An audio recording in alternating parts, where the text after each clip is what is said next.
Yes. Na répéter dans le milieu tout il va quoi. Amen. On va mettre bien terre. Amen. On va amener bien à continuer. Amen. Aujourd'hui, Lelo, nous continuons. tozokoba. C'est le mois de témoignage. Ezali sanza ya La vérité makato. que nous partageons. Kasi on est comme tozopela. Nous voulons voir Jésus. Ezali tolingi tomona Yesu. Tu vas faire un effort. Yo silo la makasi ya komona Yesu. Si tu vois Jésus, Soko moni Yesu. Jean-Michel. Pomo ine bongwani. Si tu vois Jésus, Soko moni Yesu. en tout cas, vous ne pas ta vie va changer. Balinga te pomo esengele Si bongwani. tu le vois, Soko moni Yesu. et ta vie ne change pas, Pomo ino ebongwani. c'est quelque chose. Ezali likambo moko. Si quelqu'un rencontre Jésus, Soki muta akufanya Yesu. Pomo ine esengele bongwani. même spirituellement, sa vie change. Atako na molimo pomo ine kobongwani. Il a changé la vie. Ye bongo liko Même spirituellement, na molimo physiquement, pe na bozoto financièrement, na bongo matériellement. na biloko Il a changé tout. yinzaba bongo liko ya ngai. Ta vie aussi doit changer. Qui va le voir aujourd'hui? Kwete yo okomona ye lelo. Qui le verra aujourd'hui? Okomona ye lelo.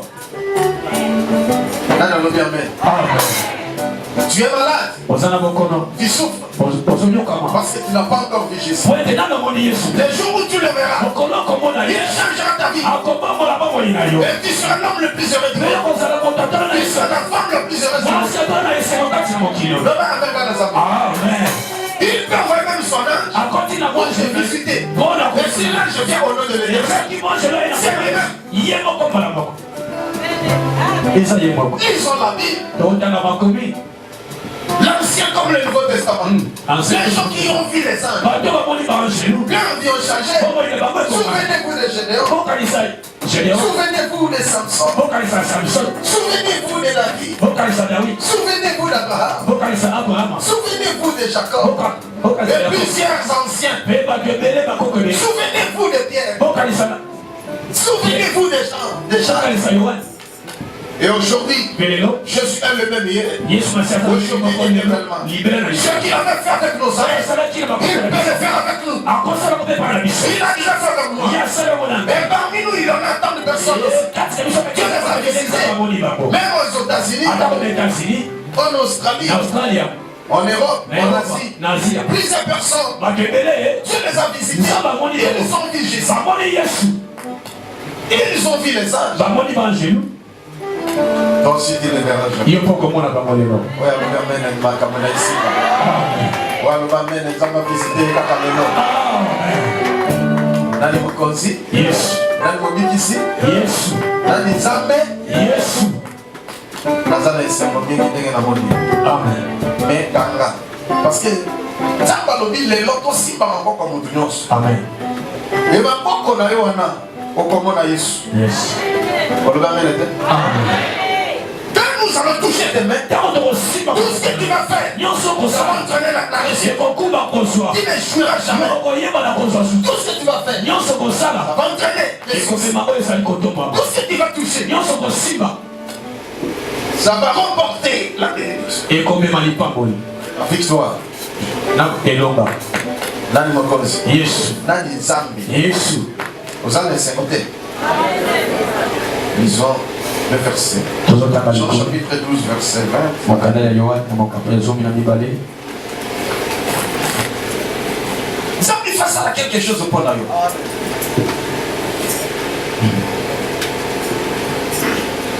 Nani yo moni yo suma comme les aussi mati. C'est comme mon qui est mon qui est mon. Amen. Total dit. Jean chapitre 12, le verset 20. Je lis au nom de Dieu. Amen.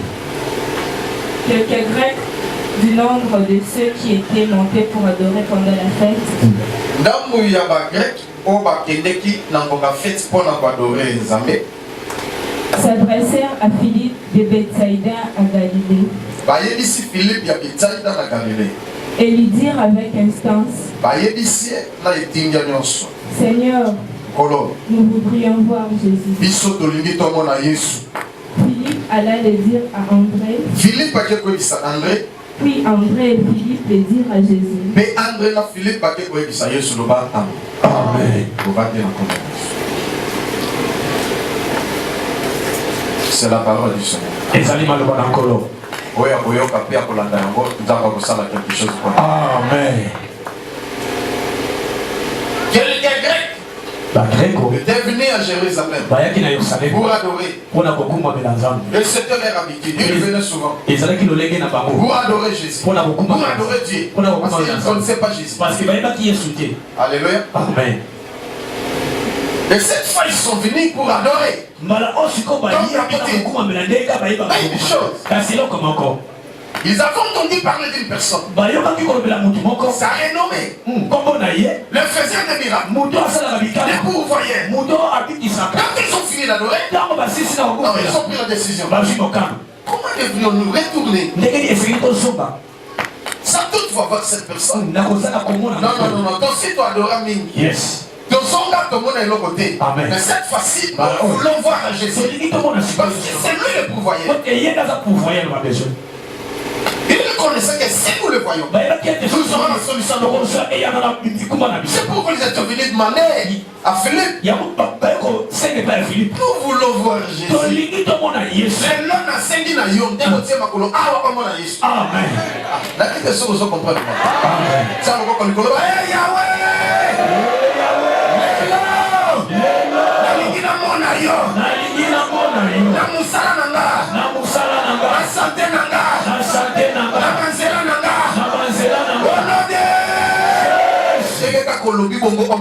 Amen.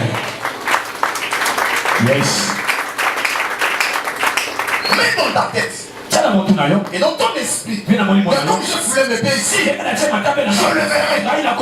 Quel que soit le problème, quelle que soit la maladie, quelles que soient les circonstances, moi je verrai Jésus. De mes propres yeux, je le verrai. Amen. Je dis, même mon songe. Si tu vois Jésus, même son songe. Souvenez-vous de Jacob. Quand il fuyait son grand frère Israël, au cours de la route, il a passé la nuit. Mais pendant la nuit, après la nuit, dans l'auto. Amen. Alléluia. Amen. Viens changer quitter. Les lots dans Zoluba. Au monde même dans l'auto. Amen. Au monde ange attend dans l'auto. Yes. Personne comme moi qui vit changer par la mort. Amen. Amen. Amen. Dans l'imokonzi. Yes. Dans l'Inzambe. Yes. Mais l'Inzambe a changé vie na yo. Amen. Ce qu'on va mettre ma caméra ici. Amen. Toujours le livre des gens. Non. Lisons d'abord le livre de Luc chapitre 24. Bien que la lecture sera longue, mais on va lire quelques versets seulement. Yo, parce que au Yébi était, vous aurez reconnaître Bédi. Plusieurs personnes, Dieu les a barrés. Mais leurs yeux étaient voilés. Bah, évitez qu'ils aillent. Amen. Alléluia. Les autres n'est que aussi maman beaucoup. Yo moko okomona nini koza lobi na kitu na tongo to kosimba misu na yo ba ikaye tomber pour reconnaître Jésus. Dis-moi, il m'a apparu plusieurs fois. Mais pour la première fois, je ne l'ai pas reconnu. Tala Yesu azanza meloba amen. Disons Luc chapitre 24. Lisons verset 13 jusqu'au verset 34. Maintenant, on va s'ouvrir. Luc chapitre 24, le verset 13 à 36. Et voici ces mêmes jours, deux disciples allèrent à un village nommé Emmaüs, éloigné de Jérusalem de 60 stades. Et ils s'entretenaient de tout ce qui s'était passé. Amen. Parce qu'ils étaient les disciples de Jésus. Quand on a arrêté Jésus, ils étaient là. Quand on est tabassé, quand on est cloué, ils étaient là. On l'a enterré. Parce qu'ils témoin événement. Et le troisième jour,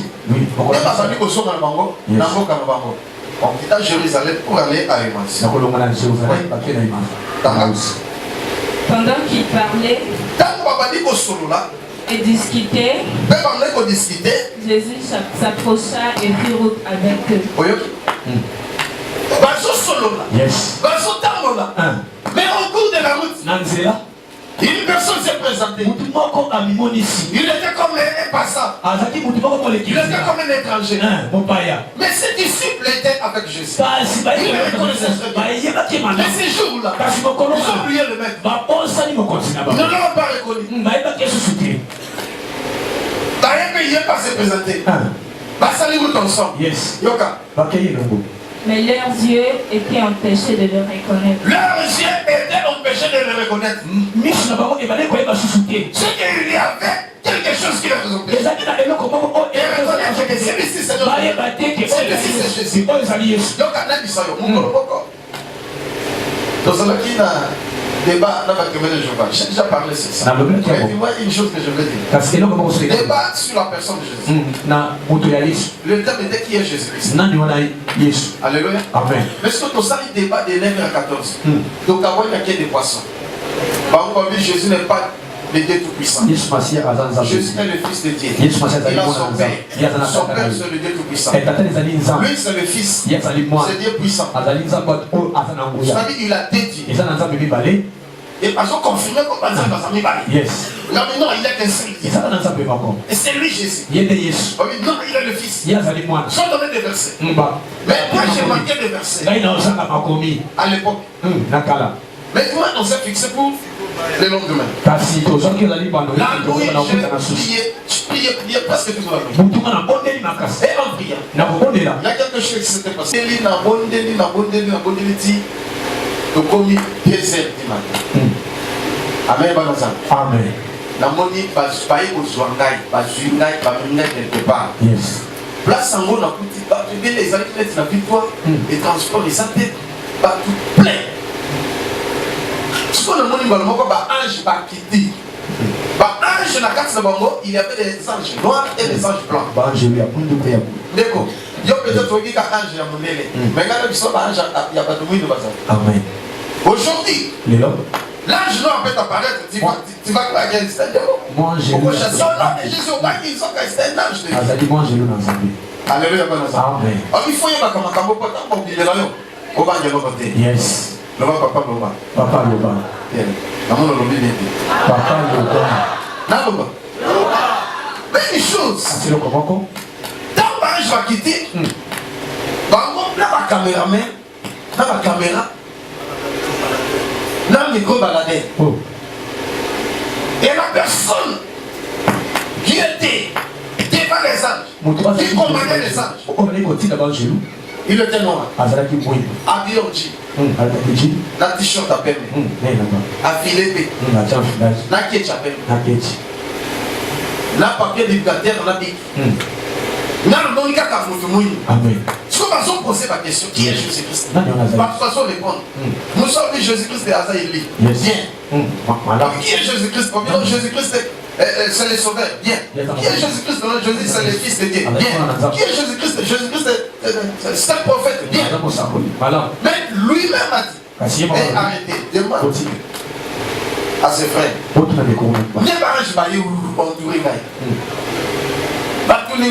Monsieur, qui est Jésus-Christ? Non, je vais réfléchir. Il nous voit venir ici. Réponse n'a pas ça qui ça ne venait pas de moi. On m'a soufflé. Quelqu'un m'a parlé. La voix venait d'ici. On me dit ça. Josué. Jésus-Christ est le Dieu tout-puissant. Pour moi, Jésus-Christ est le Dieu tout-puissant. Acclamé. Et les anges. Et les archanges. Tout le monde qui est là. Et moi aussi. On a tous acclamé. Ton petit maboko titi a salissim tokati. Yes. Si vous avez approuvé Gazanza. Yes. Mais pas retour de sous prouvé Gazanza. La qui ça? Vous avez dit, la Colombie. Bienvenue dans la compèse. Alléluia. Amen. Il y a un témoin de Jéhovah et c'est de la quitter. De se fixer pendant l'obit au coup d'âme. C'est quoi la Colombie? Maintenant, je peux réfléchir. Ah oui, tu peux réfléchir. Là, on a dit sous Moutou, il nous voit encore revenir.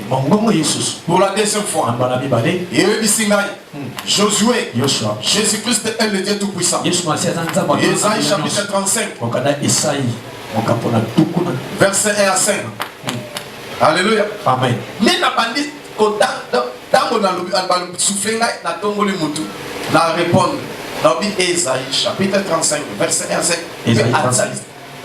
Petit maboko yende a suivi papier de dater a commis Jésus-Christ est le Dieu tout-puissant. Ésaïe chapitre 35 a commis. Voilà. va disparaître. Amen. N'avance tout va disparaître. Yes. Et Natikali Namoko. Alléluia. Amen. Naïna soit Bible Natanga. Ndé babandi ko dicter la siko tous les versets. En communion.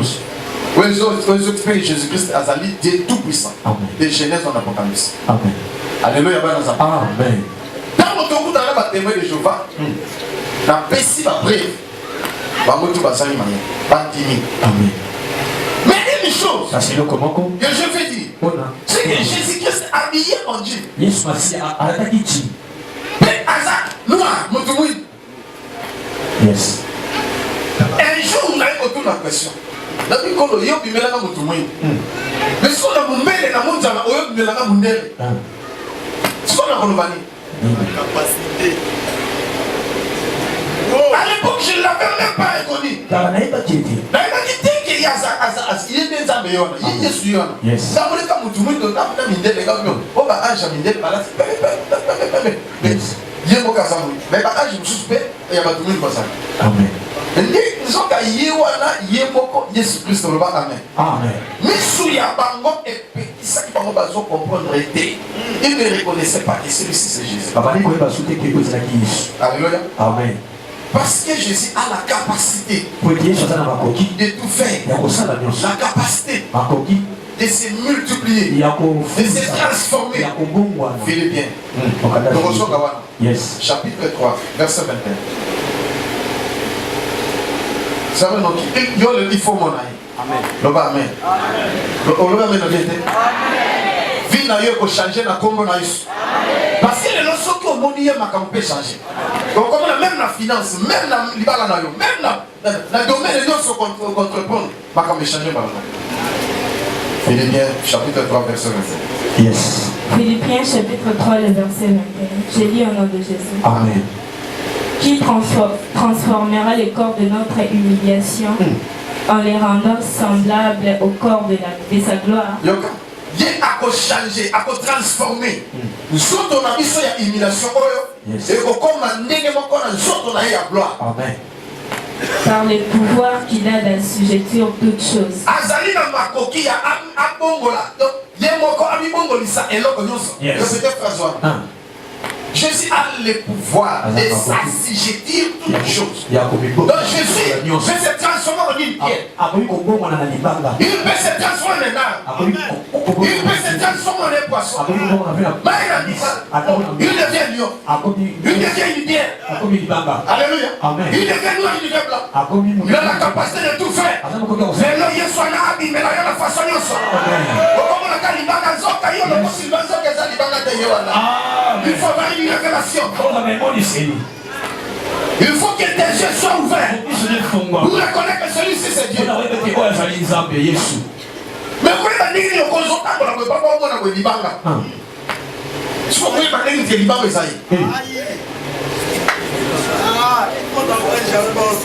Alléluia. Amen. Vous autres, vous étiez. Si vous avez dit quoi, c'était ça. Voyez-vous comme je suis un arbre. Amen. Amen. Vous autres, vous avez beaucoup de lion. Amen. Mais vous avez confiance dans le lion. C'est le lion de la tribu de Juda. Il doit le reconnaître. Vous autres, vous avez l'avenir même. Amen. Alléluia. Amen. Amen. Yes. Bébé, moi, mon pied. Yes. Otioli na ye. Zoka otioli Yesu yo. Vous ratez peu du bambou. Amen. Au cours de la vieillard, dans la vie à Coco, n'a pas des fois si des idées. Yes. Amen.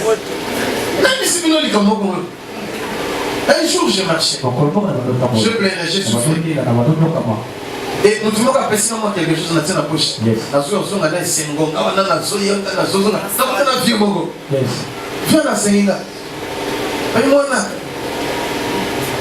Tout ça là. Donc, on va faire un peu de job sur l'île. Alléluia. Aïe, bloqué là. Aïe, peu bon, on peut se mériter. Il y a ceux qui n'ont pas 1000 francs par le ah.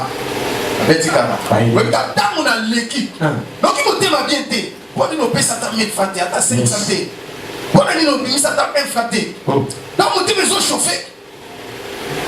Là, tu as un santé. Oh, Na bité na songi. Na songa. Yes. Na songa père. Père mo ka tellement ka bité tété. Ah père tellement na té. Papa mo ko tellement ka senga mo bité. Ba bité ah mo ta sala bité. Yes. Na ki bité na mano senga bolimbis. Amen. Ah Seigneur. Kolo. Limbisa ngai. Amen. Na sali na côté. Yes. Na yeba kité. Soki okoko na lisusu. Na personne d'agnos. Amen. Kolo. Limbisa. Yes. Yaka lisusu kolo. Na ozwa d'agnos. Na bondeli loko te. Na ke na ngai. Retour. Na ozonga. Na leki station, na leki ezo. Ngana makolo na kwa luka bao. Yes. Petit moko boye. Donc si na mwa kiloti moko ya muke. Yes. Makolo ngulu, makolo baby na salite. Soki to beta pale soki. Ay, comme ça ça. Hey. Donc moto na lukaka. Yo. Na ndo soko ko. Na cheka liboko na poche. Na 1000 francs. Merci à Yanza papa na ya. Yes. Oui, na cheka liboko na ko. Merci à lui moi. Amen. Yes. C'est Jésus. Isaki, yes. C'est lui. Isaki. Amen. Amen. Yes. C'est pourquoi il faut avoir un œil. Il y a un fond dans la liste. Il faut que tes yeux soient ouverts pour voir Jésus. Si tu le vois, il va changer ta vie. Et ce qu'il appelle sa gâté. Yes. Combien de fois Yesu a senga au sopi mela? Et ma camope s'est bloqué. Combien de fois Yesu a mis là yo? Benani. Yes. Alléluia. Amen. Yo quand ça comme mana sultani na mande fois pembe dans le tour quand ça va bien il ne va bien. Il est toujours jeune, il s'est rajeuni toujours. Amen. Voilà, continuer avec la lecture. La Bible dit, mais leur rosier déjà empêché de le reconnaître. Père Touni Bango Motuna. Il leur dit, Aïlis Bango. de quoi vous entretenez-vous en marchant pour que vous soyez tout triste? Ah, dit Kamouni nous bozos sur la bozana mawa. Yes. Bozos tapola bozos sur la bozana mawa pour nani. Les deux. Pourquoi tu es triste? Parce que tu n'as pas encore vu Jésus.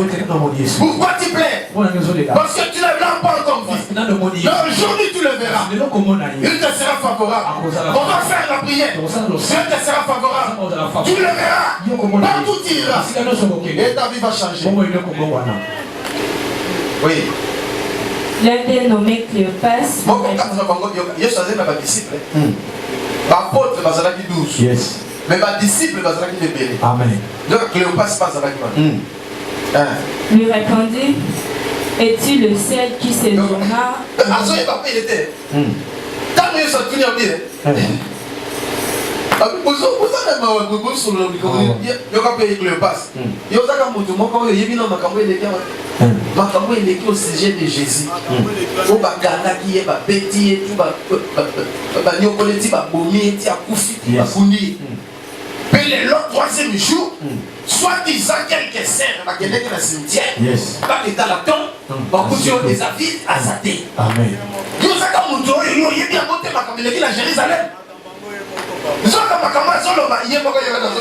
Amen. Alléluia. Amen. Ils sont là bien. Oui. Yoga, Tanga 19. Quoi leur dit-il? Yoga, Nini. Continue. Et il lui répondit, ce qui est arrivé au sujet de Jésus de Nazareth, qui était un prophète puissant en œuvre et en parole, devant Dieu et devant tout le peuple. Et comment le principal sacrificateur et nos magistrats l'ont livré pour le faire condamner à mort et l'ont crucifié. Nous espérions que ce serait lui qui délivrerait Israël. Mais avec... on espérait que c'est lui qui délivrerait Israël.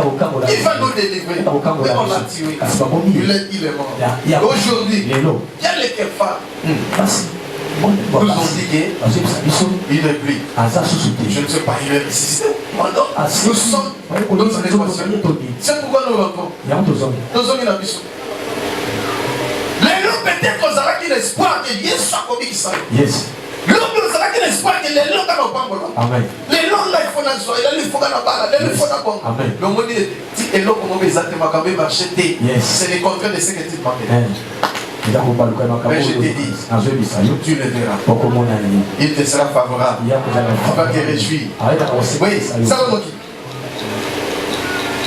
Mais avec tout cela, voici le troisième jour que ces choses se sont passées. Et il est vrai que quelques femmes d'entre nous ont fort étonnés, s'étant rendues de grand matin au sépulcre. Yes. Le premier jour de la semaine, c'était Marie de Magdala. Jeanne. Marie, maman Marie. Yes. Et plusieurs autres femmes. Oui. Et n'ayant pas trouvé son corps, elles sont venues dire que des anges leur sont apparus et il y a apparu aux femmes. Les anges. Continuez. Et ont annoncé qu'il est vivant. Quelques-uns de ceux qui étaient avec nous sont allés au sépulcre et ils ont trouvé les choses comme les femmes l'avaient dit. Ok, continue. Mais lui, ils ne l'ont point vu. Alors Jésus leur dit, ô homme sans intelligence, Amen. et dans le cœur et là à croire tout ce qu'ont dit les prophètes. Ne fallait-il pas que Christ souffrit ces choses et qu'il entra dans sa gloire? Lorsqu'ils furent près du village, ils venaient de Jérusalem. Ils rentraient parce que leur maître est mort. Mais c'était disciple. Troisième personne, expliquer à tout le monde expliquer ce qui s'était passé. Mais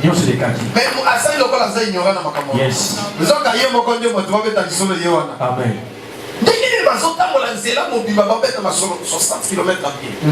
C'est pas facile. Amen. Même les solos, tout le monde pour répondre, tout va reconnaître c'est qu'elle a qui forme le Amen. Ce qui a été elongio ya salaki na yango. Yes. Balinga bye bye. Amen. Ce qui passe avec la signe na ba c'était tanine. Balinga bye bye. Amen. Yesu ko apparaître na ba signe c'était. Na ya nini na courant depuis. Aku peut apparaître ça. Très ça mon côté. Yes. Il peut porter n'importe quel corps. À cause il a la capacité de porter n'importe quel corps. Alléluia. Amen. Yesu a ta forme. Amen. Bon à l'obélayo. Amen. Bon à bimilayo. Amen. Et yodé, il faut reconnaître. Amen. Pour ceux qui veulent reconnaître, et si. Amen. À quoi porter l'image de ton pasteur? L'image d'un président de la République. Même l'image d'un huissier. L'image d'un pauvre. Ou d'un roi. Oui. Il parut vouloir aller plus loin. Yoka tango comme dans le village. Alors dit, Yesu a assaini. Il a pas comme Yesu a assaini tiazo les Ganaï. Alléluia. Donc, baso ya ba mettre ma soloti, bon, ba mo ba ko, tu sais comme ça va. Bon, petit camarade, là on continue dans gaï. Là on va zone là continuer de baton ba lobini. Mais ils les pressèrent en disant, reste avec nous car le soir approche et le jour est sur son déclin. Moi, je sais qui dit, mon collègue, moi déjà, mon lit de Zoya, papa, collègue, Yakanam. Yes. Donc là, là, où pas la mission. Comme ça, non, tu vas continuer ta route. Donc, et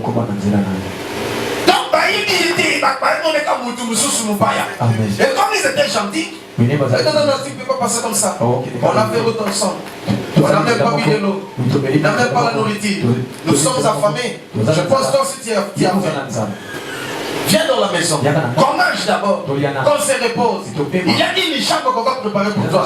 Et demain tu vas continuer ta route. Alléluia. Amen. Donc, ils nous étaient voilés. Oui. Et il entra pour rester avec eux. Yesu va boiter, salimé. À côté. Afin de bien Amen. Pendant qu'il était à table avec eux, Je n'ai pas encore prêché. Je vais commencer. Yoga Sikopa, n'a qu'à me placer le débat.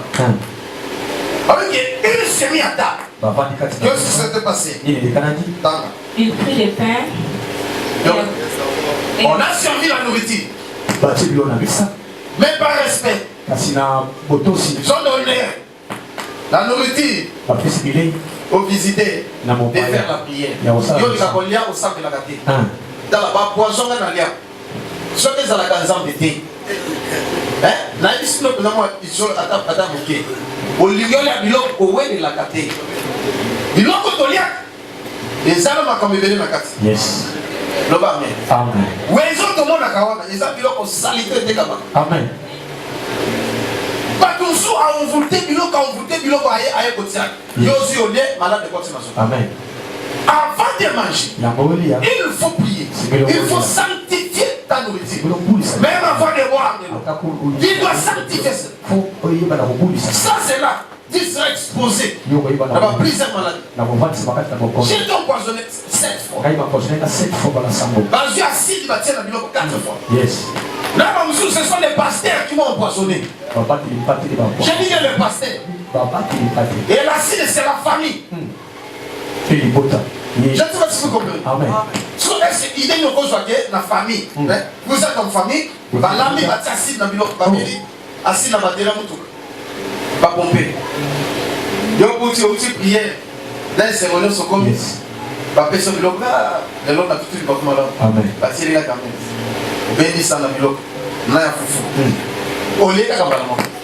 Tant qu'on a prié, na sanctifier biloko na makila na biso te ko pire. Yes. Nyonso mabe na bénédiction. Amen.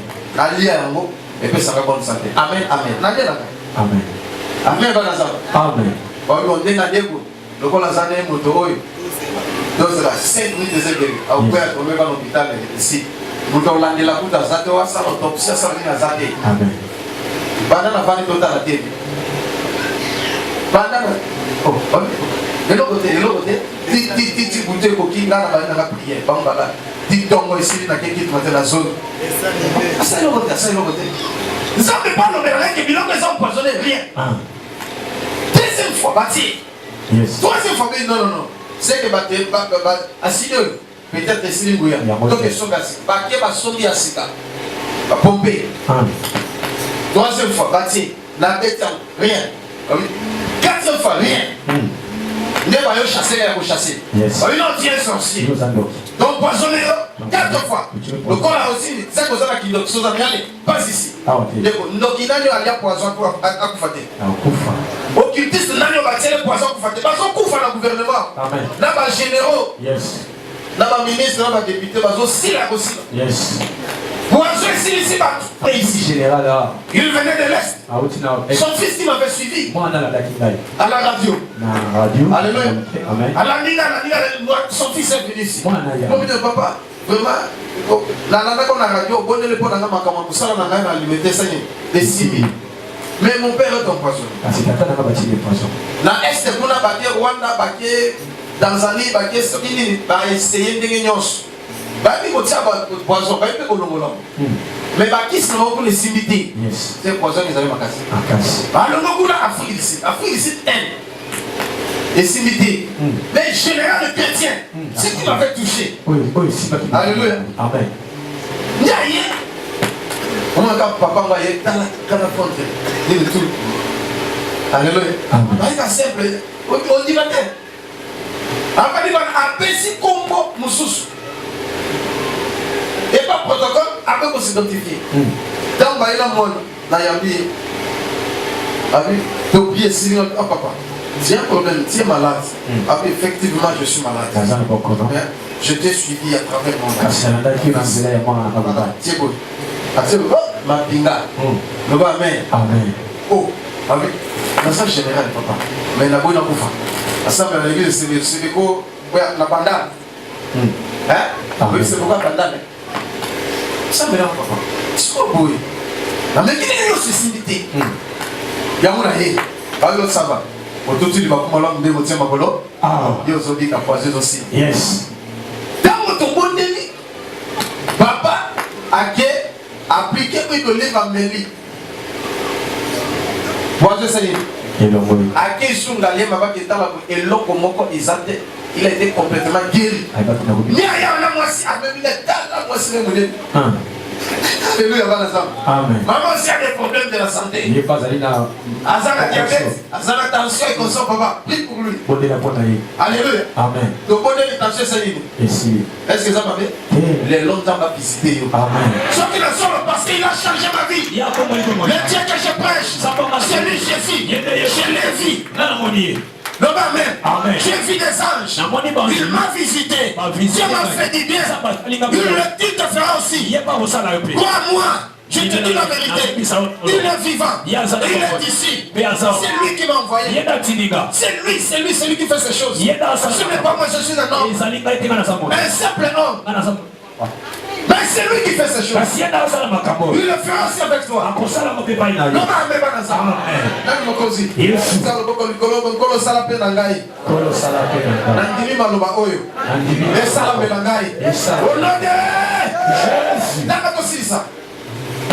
Il était à table. Mais dis-moi, Jésus a prié. Et là, comment on a eu ça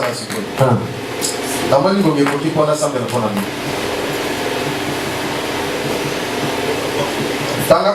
Et après avoir rendu grâce, il est rentré.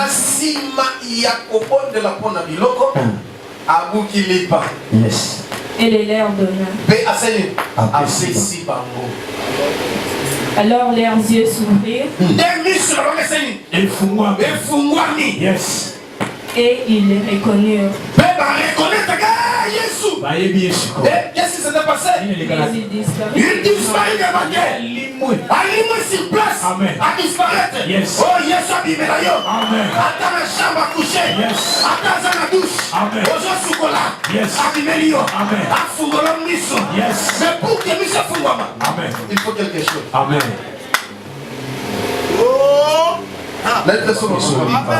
Le diable le sait. Pour que diable utilise quelqu'un, il faut y aller. Amen. Même dans qui parle, il faut y aller. Amen. Oliata lipa. Atana nguba. Amen. Atana mukate. Dans ka ko lié. Na butu mi se fuma mo. Amen. Bayo soyo. Na ko si. Papa. Na mi lelo. Zoka makameza bongo. Yesu abukili. Albano. Misi zo voilé. Amen. Faut pas reconnaître les gars. Que na kufa ki ya solo. Na c'est quoi qui peut ya solo. Message au Basaki. C'est la vérité. Je suis ressuscité. Mais ils sont voilés. Aujourd'hui, les gens me reconnaissent. Mais dis-moi, je dois prier pour ce repas. Abonnez. Dans le Kabukia. Après, c'est comme dans le lieu. Alléluia. Oh, ça y est. Amen. On a mangé avec Jésus. Un jour, j'étais malade. Et Dieu a envoyé les anges pour me prendre. J'étais à la permanence. Alléluia. Amen. Et ma pasteur va occuper la terre. N'a pas qu'à l'icambo, chose à pasteur, l'accent monté maman. Amen. Yo peut mon dimi l'accent monté maman. Yes. Pasteur monté, ma pasteur monté maman. Yes. Quand on a eu l'autre, n'a pas qu'on a mis sur nous. Amen. Il n'y a pas de l'obang autant écouter. Yes. Alléluia. Amen. Ndekini ni mwana wa asa serviteur. Asa ni bakoti. Yes. Asa ni motosunga, asa malade. Oh. C'est les 3 semaines, s'il te plaît. Hernie et kanga, n'a au sakalate, n'a malaria, n'a typhoïde. Oh, j'ai vu la mort. Si ce n'était pas dit, si ce n'était pas Jésus, j'allais déjà décéder. Sinon, n'a pas déjà. Amen. Mais si je vis, ce n'est plus moi. C'est Christ qui vit en moi. Même anti-douleur, même rien que l'on aux hommes là, donc on s'en mêle. Yes, même le beau papa. Même une prière, une courte prière. Même venir me voir à la permanence. Oh. Zamba Pambola d'Oxel, Dorcas et Winnie. Amen. Takaye Moutago Tabangaye. Yes. Après, c'est un d'esprit. Oh. Mais, quand vous chikoyo, Banj Baye, Baye Bozwanga, Bato Baosam et la bateau, la permanence, pas qui cham. Quoi, on vit dans le loup sur les délits. Yes. Bamou Bazan à salon, Baosam et la plan, n'a pas commandé au Sam. Là, l'idée. Parce que tout l'air, mon père, ça a mais, La Monica doit tirer le mouet. Zambe soit bien à défendre. Amen. Zambe soit ce qui bien à sauver. Amen. Azala osa la place au pénalité. Yes. Il peut même pénétrer dans un lit. Il peut passer partout. Il a la capacité de tout faire. Atini ba ange. Yes. Ba ange baye. Doit attirer ba longoli. Ba kiti. Ba lati plan plan. Ba ange yamidel. Jésus-Christ nous a envoyé Yes, merci à ti de biso. pour te soigner. Pour t'avoir Je reçu. dis merci beaucoup. Attends. Oya simela na maboko. Yes. Musu na maboko. Ah. To deli kaka.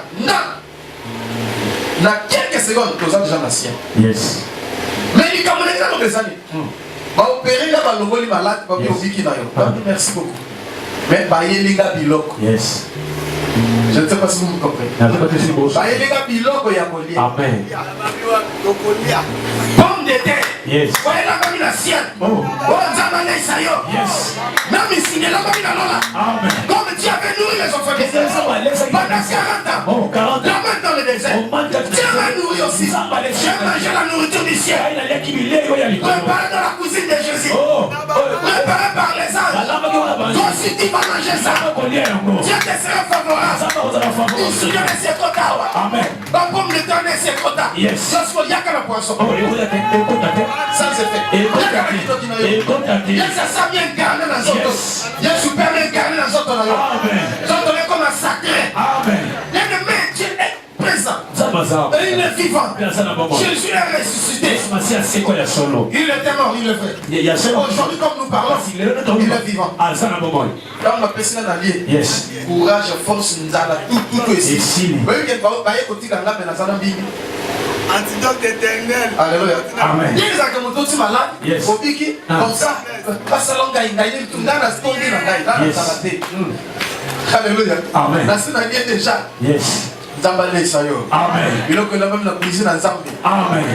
Zambale kotika no biloko. Yes. Même à travers les corbeaux. Dès va faire ça qui est lié. Yes. Alléluia. Amen. Ta vie va changer. Parce que tu le verras. Pour que ça la succès pour comprendre. Amen. Bato balo simikisi. Si ba ko lo bati. Amen. Voilà simikisi. Dieu nous a qui recevoir la combi. Dieu nous a qui fazer. Deni ga roto poza ko changer. Je donne du matin.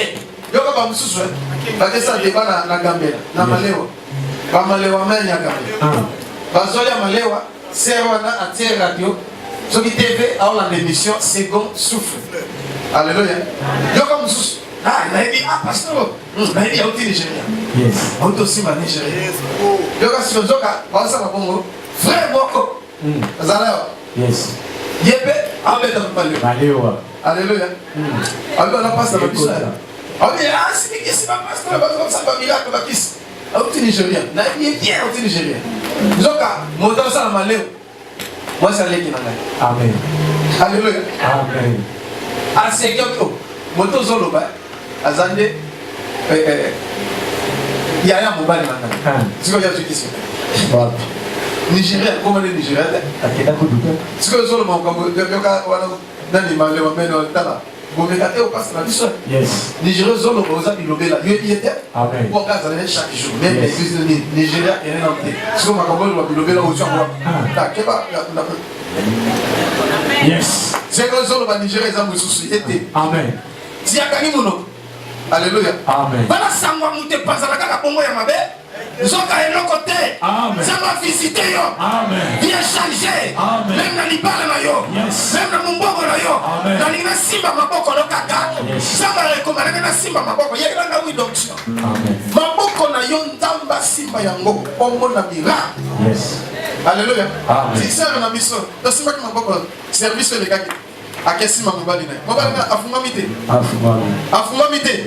Même si tu as laissé quelqu'un malade dans la maison, on va toucher tes mains. Quand tu vas rentrer, tu vas toucher cet homme. Et il sera guéri quelle que soit sa maladie.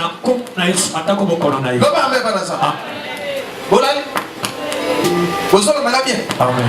Dès que vous êtes dehors, que Dieu vous bénisse. Acclamez très fort. Zamba abimé la bino. Zamba se manifeste kati na bino. Zamba zamba besoin à se pédir sabana na ye. Loba amen bana za. Amen. Bato ba uti bipai na bipai. Ba mususu ba tsaki tembe. Ndenge ba tonga tsaki tembe. Yesu pe asali abimé li bango. Amen. Mais vie n'a pas pu changer. Yes. Mais moi j'ai dit la vérité. Je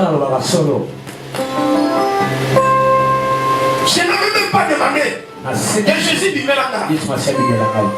Tant que les hommes ça va faire disper le ciel. Ah, là, l'eau les a bien. Amen. L'eau les a bien. Salagnos. Amen. La Zananda qu'on a déjà dans l'eau. Yes. Comment yo? Est-ce que ça n'a pas? Il faut ça l'union sur la peine.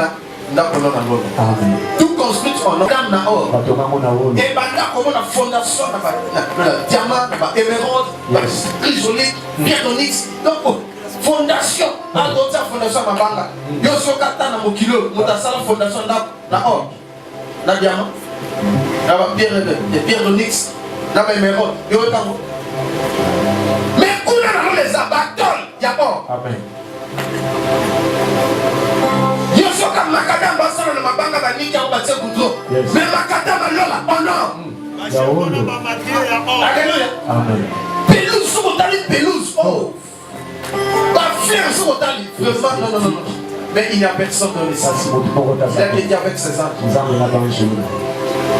a un bon zonga. Le natikala était sotikala kuna ba mono lisute. Botikala be na moso lisute. Mais il faut aux zonga. Loba amen. Amen. À partir de Yawana, j'ai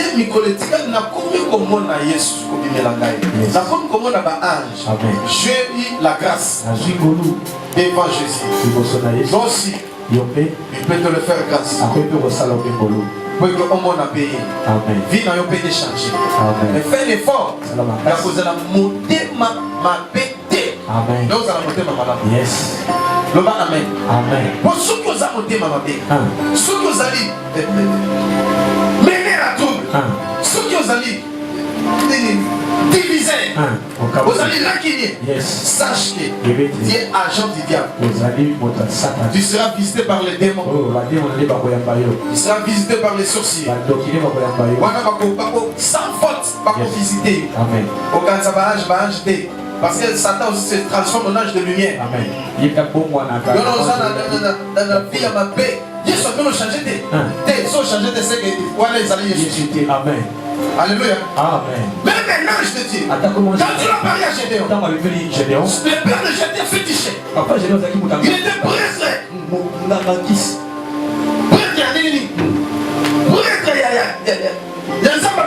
Yes. Alléluia. Amen. Mais les gens qui n'ont pas Gédéon, n'a pas Gédéon. Les gens qui n'ont pas et si quand ils ont Bonganga qui se sont salés.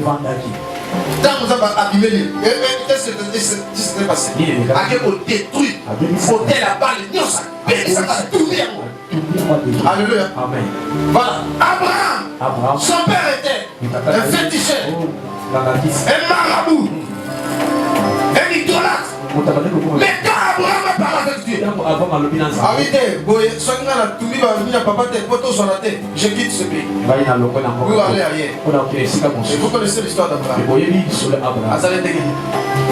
Marie de Magdala, de laquelle était sorti 7 démons. Azala qui jouait à Chelsea, ceux qui jouaient à Chelsea. Yes. La fille mout. La lobby m'a fait. Papa. Babi Azala qui la race de vipères. Yes. Jouer à Chelsea. Azala qui tient. Dans la coupe à Jésus. Yes. Vine changer comme maman disciple à Jésus. Yes. Mais sur YouTube les longs. Bozo salisa na bakamanza. Yes. Na mokili. Siko yozo boso moni Yesu na moni owa.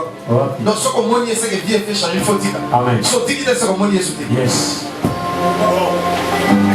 Alléluia. Amen. Moi aujourd'hui je vais prier seulement je vais toucher tes mains. On a touché dans ma boque on a eu. Ouais oui donc. On a touché dans ma boque on a eu. Et dès qu'on a touché en ici même si tu es malade, tu vas toucher notre somme. Tu vas te visiter. Alléluia. Amen. On rentre à la maison, sauf que tu es malade. D'autres qui moine, d'autres qui ont un miracle. Alléluia. Amen. Nani mokonzi. Yes. Nani mobikisi. Yes. Service non ça la kanza ba na tima kama boko. Mais lobby lundi na tongo 5h30 à 7h30 na kosima misu na. Amen. Loba amen. Amen. Loba isu amen. Amen. Loba amen ba na. Amen.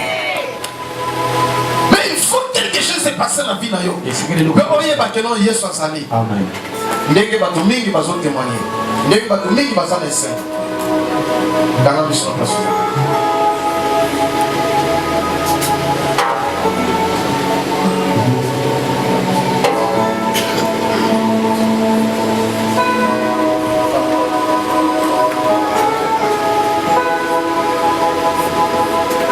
oh Yesu, ceux qui ont été dans le sous papa. Aujourd'hui, on a sima na kai. Zambi fua bimina. Mo souffri pe mingi. Et tant qu'on a eu la kosepela ekoki. Ba seki o pe mingi, mais tant qu'on a bisengo koka. Ba to ba seki o ba kamo. On zamba osala katina. Dieu t'a rejeté. Tu es critiqué par tout le monde. Aujourd'hui, Dieu va te visiter. Il va te consoler. Tu souffres. Mais je te dis, cette souffrance va passer. Dieu va te visiter. Je répète encore, Dieu va te visiter. Et tu seras dans la joie. Si tu rencontres Jésus, ta vie doit changer. Si tu vois Jésus, ta vie doit changer. Si tu vois l'ange de Dieu, ta vie doit changer. Oh Jésus, ceux qui ont été dans le sous. Vous allez les amener. Oh tata zambo zawape. Na kubele tata zambe. Oh kolo nanga zawape. Na kubele tata zambe. Ibanga nanga zawape. Na kubele tata zambe. Oliko nanga zawape. Na kubele tata zambe. Baninga nyoso batonda bisengo bisoba oyo okufeli didiye koko se moko Adamu na Eva yango tata okwaka biso wapiye oyo zawape oh Yesu kelela yo tata zambe bibanga nanga ozawape nakobelela yo tata zambe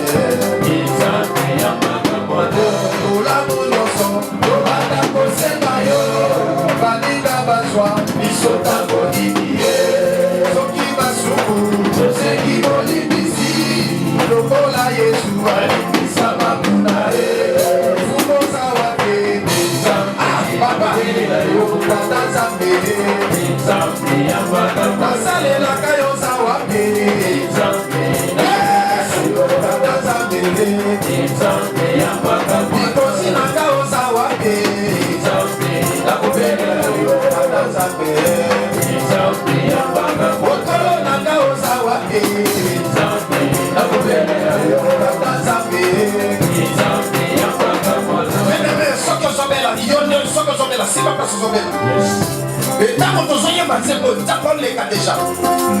Et ceux qui ont un problème, si ma montée maintenant, ça va passer si cool, ben c'est manifesté.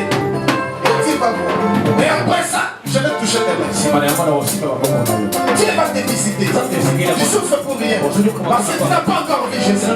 Mais Dieu viendra te visiter. Tu le verras de tes propres yeux. Comme il avait visité Job. Job l'a vu. Les apôtres Pierre et Jean et plusieurs l'ont vu. Toi aussi tu le verras aujourd'hui. Si tu es malade, touche l'autre qui soit malade. Si tu as un problème, touche les cœurs.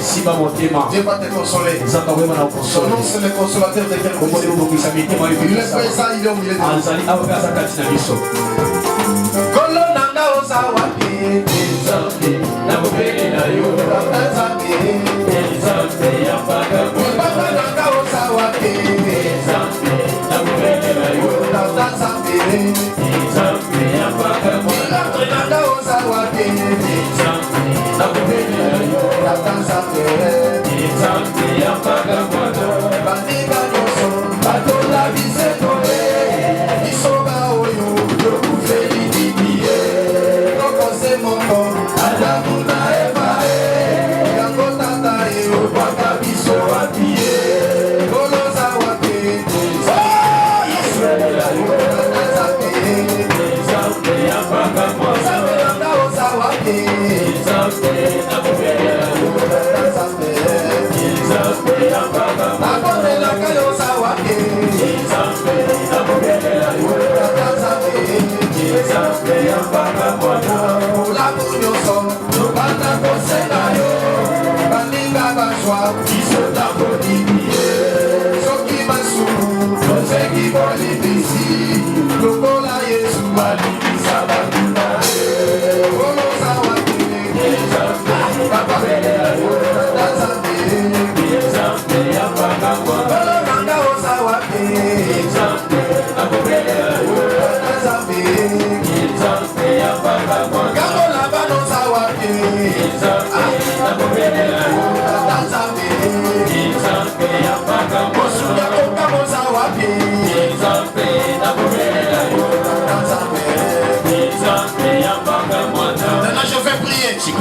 Elohim, c'est toi Dieu créateur. Je t'appelle médecin par l'excellence. Tu as la capacité de guérir. D'élever comme des prêtres. Seigneur, ma main est courte. Mais ta main est trop longue, Seigneur. Et très puissante. Tu es le Dieu qui agit d'élever comme des prêtres. Agis, Seigneur, dans le corps de tes enfants. Manifeste-toi, Seigneur, pour voir à leurs besoins. Au nom de Jésus, guéris tous les malades, Seigneur, qui sont financiers. Ils ne sont pas nombreux. Les malades qui sont venus sont trop petits. Mais manifeste-toi, Seigneur. Guéris tout le monde. Qu'ils sachent que, Seigneur, ils sont venus devant toi. Et ils t'ont vu. Au nom de Jésus, tous ceux qui ont des problèmes, donne la solution, Seigneur. Au nom de Jésus, que Dieu te visite aujourd'hui. Oh Seigneur Dieu, je vais toucher, Seigneur. Les mains de tes enfants. Manifeste-toi, Jésus. Manifeste-toi, Jésus. Manifeste-toi, Jésus. Oh Père Saint, merci car tu vas le faire. Au nom de Jésus. Nous disons 3 fois Amen. Amen. Amen. Amen.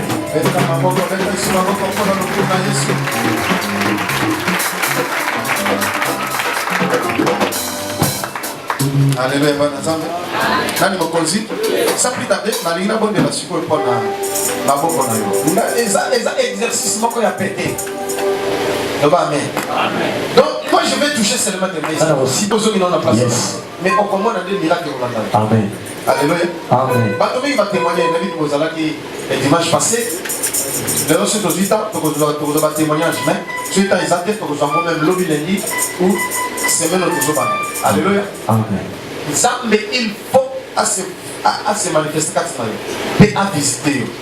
Nana lobby amen. Amen. Nana lobby amen. Amen. Voilà, tu l'as dit à Sikoyo. Bauka Babisho Manzembo. Yosu Akaka place pour Nazali. Et à se manifester au Comonaï.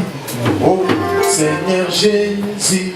Qui a été merveilleux pour moi, le tout-puissant, qui a été merveilleux pour moi, l'agneau immolé, qui a été merveilleux pour moi, le roi des rois, qui a été merveilleux pour moi, le saint des saints, qui a été merveilleux pour moi, on a chanté avec les anges. J'ai eu la chance et la grâce de chanter avec les anges. Qui a été merveilleux pour moi, le roi des rois. Qui a été merveilleux pour moi, l'agneau immolé. Qui a été merveilleux pour moi, mon Zambé à mes mains. Qui a été merveilleux pour moi, mon béni. Qui a été merveilleux pour moi, Papa Navana. Qui a été merveilleux pour moi.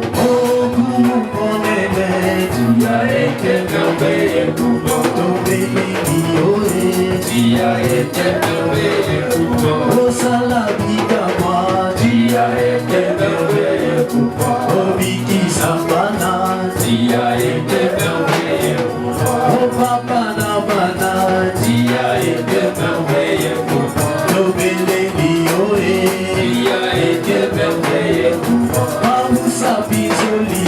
Qui a été merveilleux pour moi, oh Sababala, qui a été merveilleux pour moi, oh Zangalo Kamba, qui a été merveilleux pour moi, oh Beleni qui a été merveilleux pour moi, oh Salabo Kamba, qui a été merveilleux pour moi, oh Seigneur Jésus, qui a été merveilleux pour moi, oh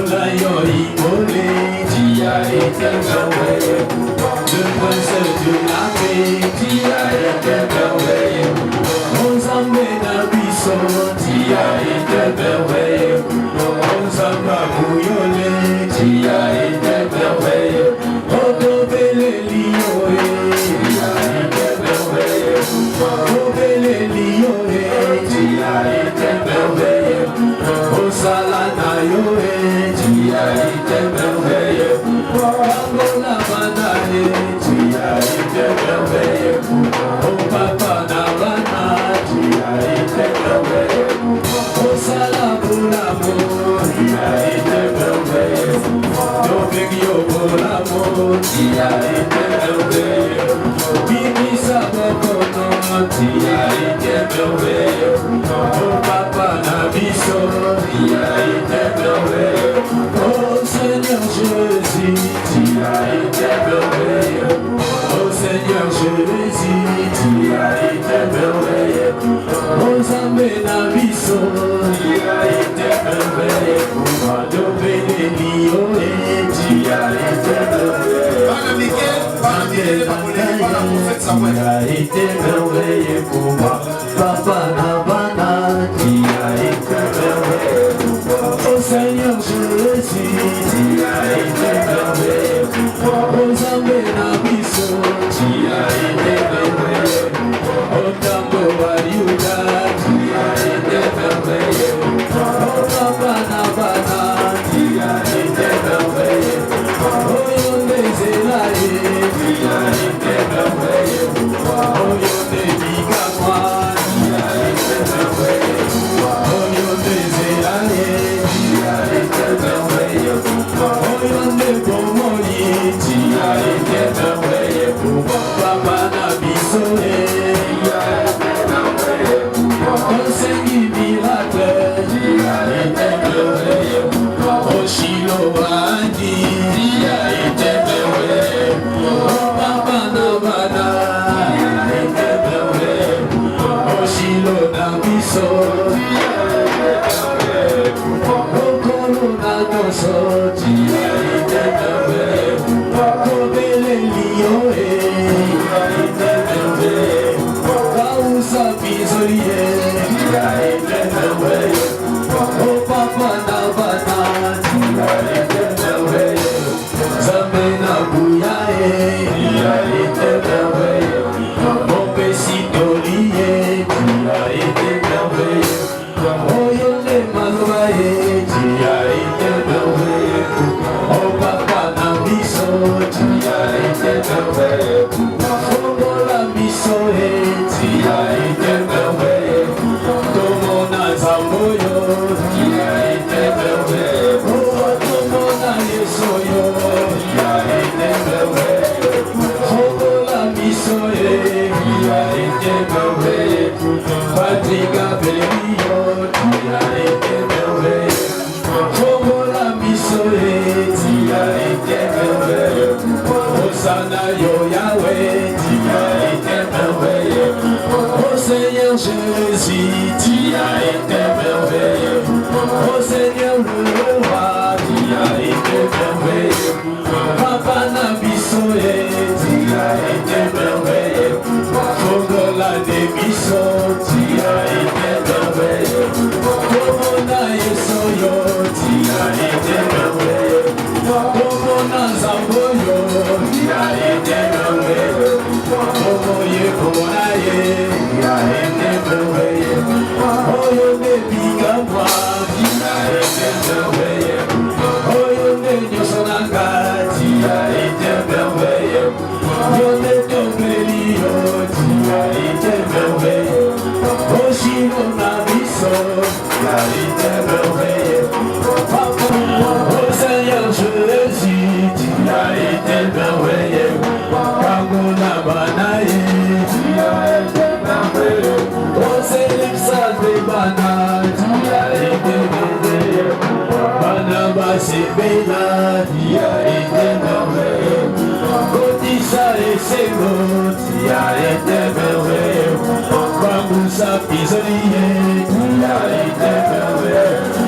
Otamou Ayuda, tu as été merveilleux. Oh Seigneur Jésus, tu as été merveilleux. Zambé Nabisoé, tu as été merveilleux.